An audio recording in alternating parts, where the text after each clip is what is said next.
for 50 years an agreement between the United States and China.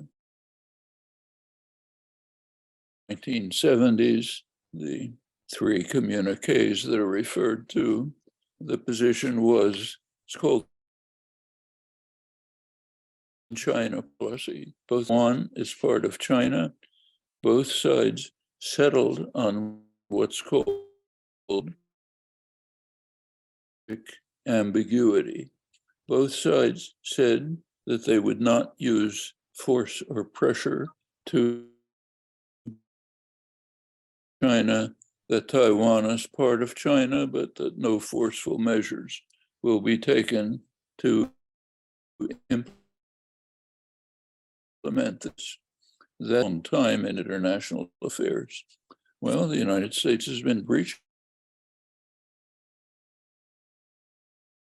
Was one example, but there's many others. The United States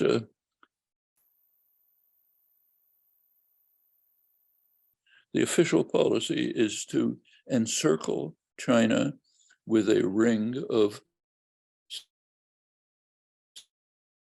states, U.S. allies, South Korea, Japan, U.S. Pacific Islands, of course, Guam and others, Australia, New Zealand, encircle China with sentinel states, including precision weapons aimed at China. That's official U.S. policy. It's backed by major, huge naval operations, RIMPAC they're called, in the Pacific, multinational. Well, Pelosi's visit added to this. It's gotten worse since. The Senate Foreign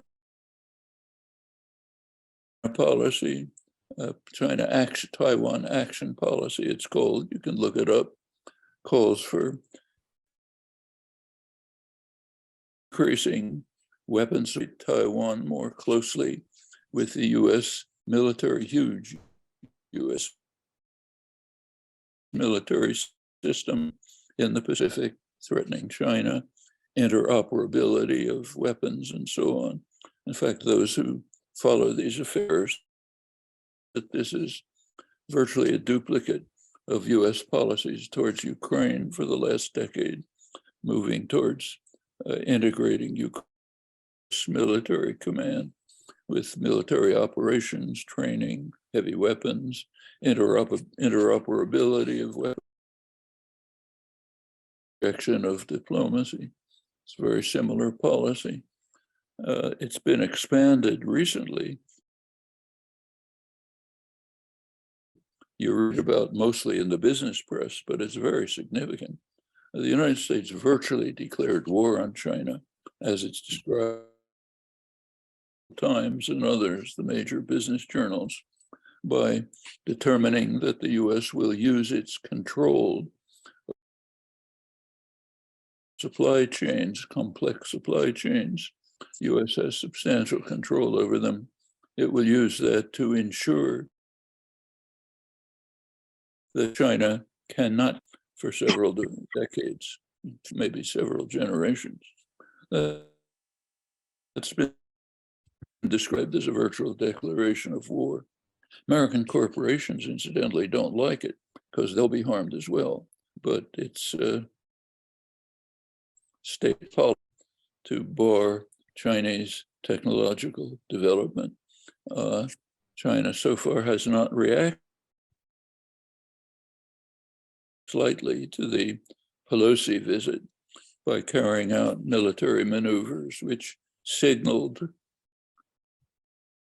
that China is able to blockade Taiwan, just to blockade it, it's an island, of course, depends totally on trade and commercial interactions with China and others. And China does have the capacity to block it, and it signaled that in response to the